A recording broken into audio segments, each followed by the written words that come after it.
Good morning, everyone. Today I will be reporting about the difference between sex and gender, their characteristics, issues, and how gender bias develops. First, let me table po. First is sex versus gender. Let us first discuss the sex. Ang sex ay biological. Ibig sabihin, ito ay likas na sa atin at nandito na ito simula pagkasilang natin kung tayo ba ay lalaki o babae.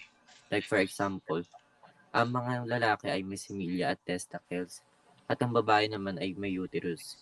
Kaya sila ay nagdadalang tao.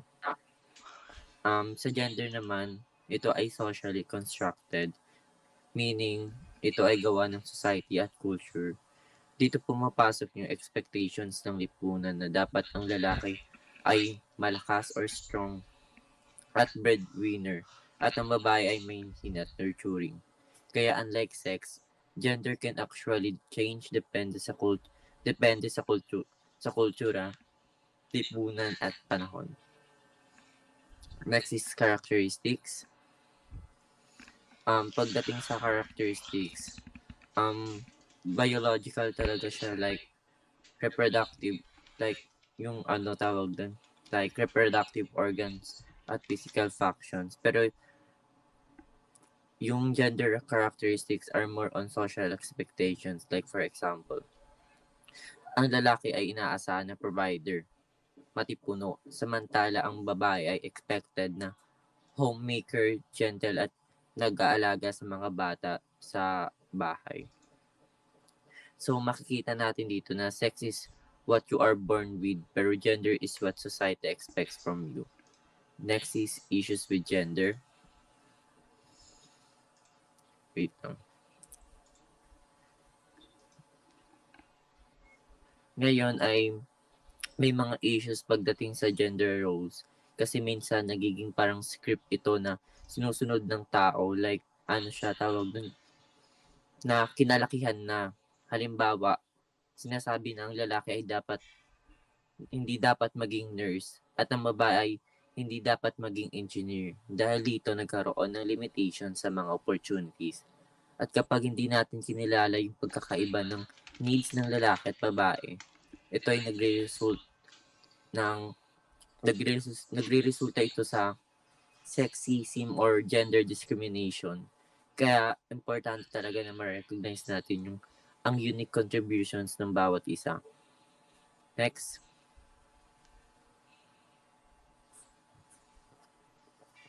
Akin pa ba yan? Akin pa yun, no? Jo. How gender bias develops. Saan nga ba galing ang gender bias? First, unang-una dito yung family. Dito pa lang may color coding na kinalakihan natin na blue is for boys and pink for girls. Boys are treated na tougher and habang girls ay more careful. At pangalawa naman sa educations, boys are taught carpentry and agriculture habang yung girls are taught cooking and childcare.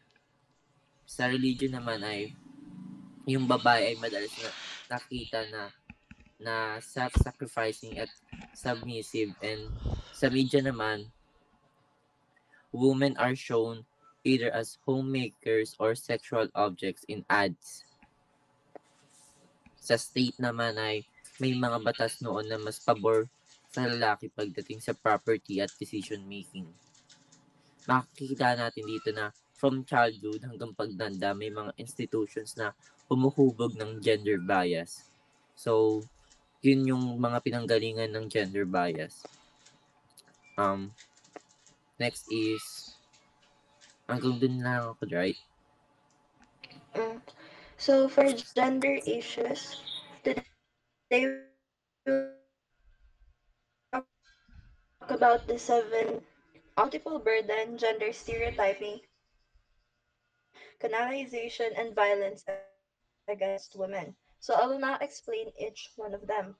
Marginalization is when women don't have equal access to opportunities. There are instances wherein they receive lower wages compared to what men receive. Also, there are instances wherein they are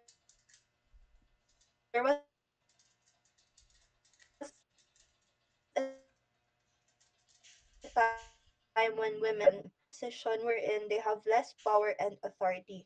So for multiple burden naman, women have more roles kasi from being a mother and also a wife. Thus, in terms of motherhood, they have to give you yung daily needs ng child like yung pagbe-breastfeed. And nakasanayan din na if babae ka, you must know how to do yung household chores like cooking, laundry, and lalo na yung cleaning. And the next is yung gender stereotyping.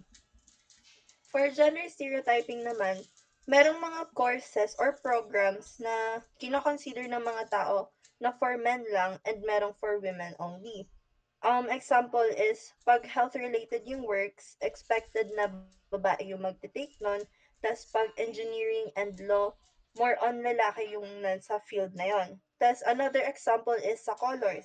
Kino-consider na ang blue is for boys, while yung pink naman nagre-represent siya sa girls. And then second to the last, itong canonization, may customs tapos tradition. Parang dinidictate niya kung ano yung considered na appropriate or yung acceptable na behavior ng men and women. Mostly kapag sa men, they would do the work while women would stay home. Parang ganung kind of things. Tapos, in terms of languages naman, most people expect that when you're a woman, dapat mas polite yung pag-talk mo, mas mahinhin ka. And then the last part is the violence against women. It is any act that harms women. It may be physical, sexual, or psychological. There's also this thing called domestic violence wherein women are being abused within their homes. This leads to diminished sense of personhood. Ito yung kapag a person loses their confidence and they feel like their worth and dignity is reduced. Although I just want to clarify that women are not the only ones who experience this, but also men. To sum it all up, this issues illustrates the inequalities and how it limits yung rights and opportunities ng women. Hence, need natin siyang i-address through the changes para ma-achieve natin yung equality between sa mga genders.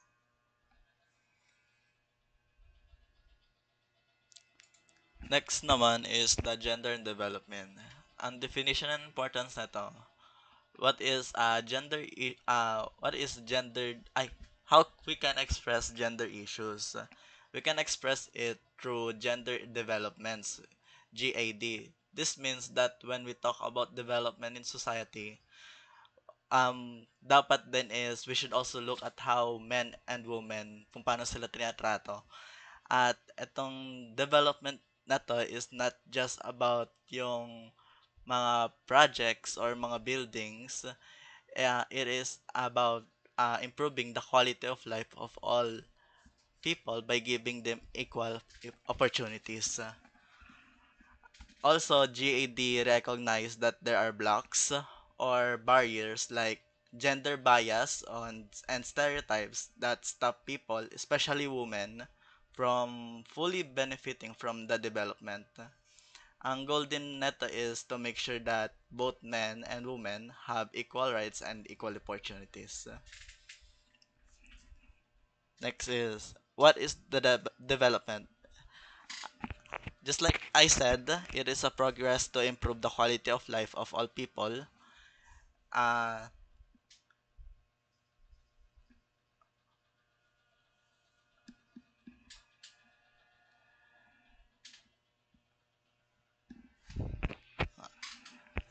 next.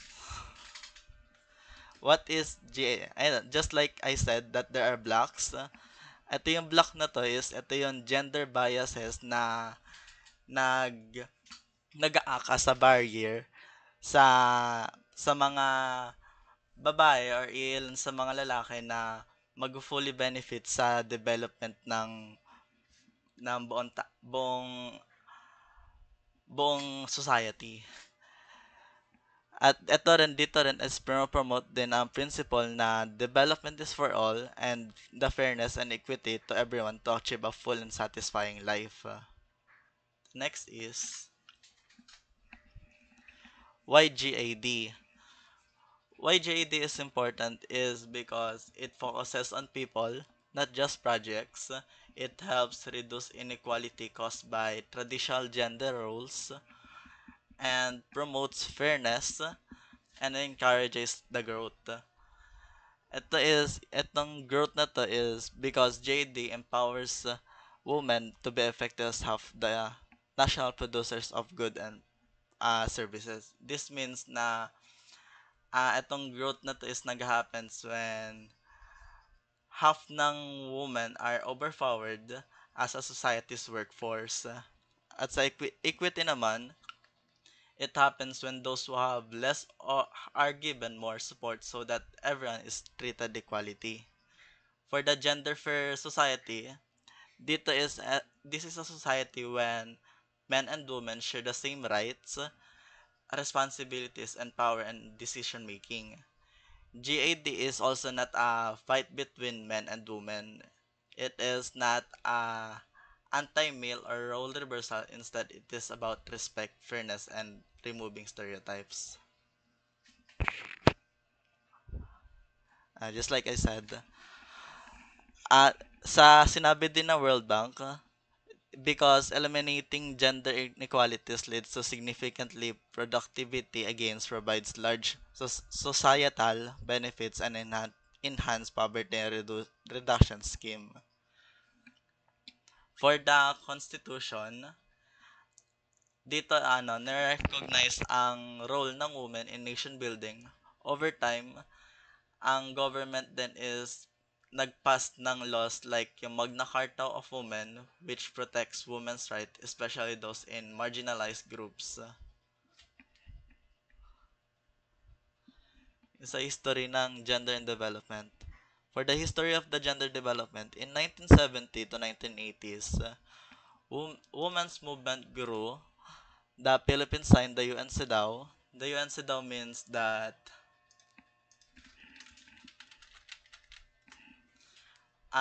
it's a UN convention of the elimination of all forms of discrimination against women.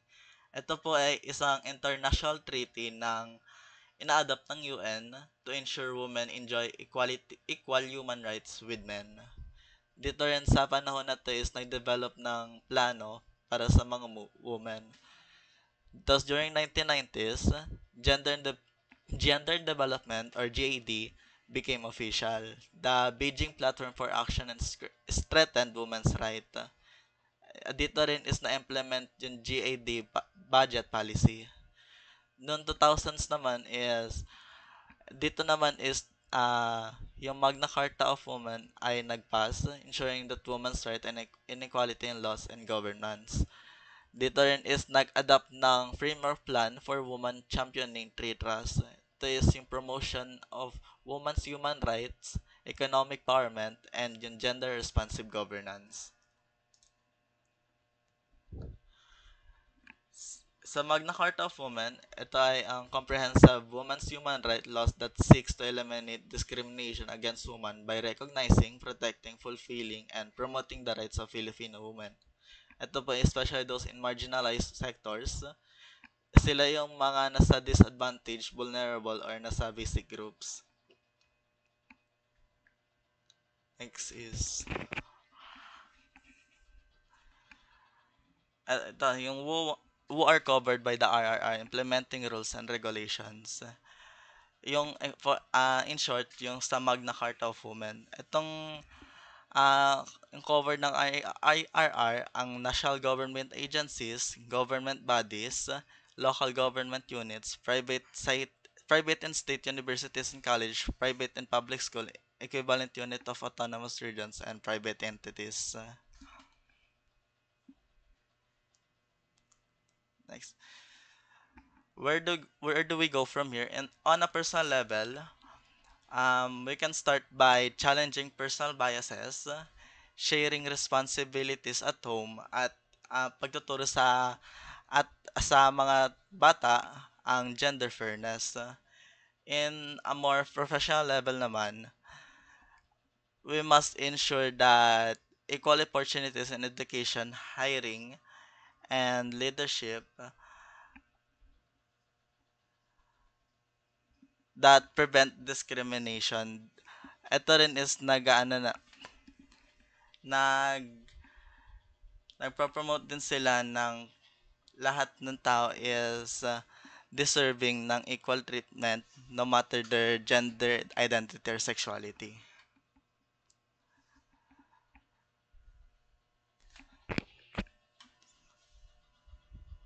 At doon po nagtatapos yung reporting namin. Thank you po. Ayan po yung link. So, if mag-a-answer, type na lang yung link.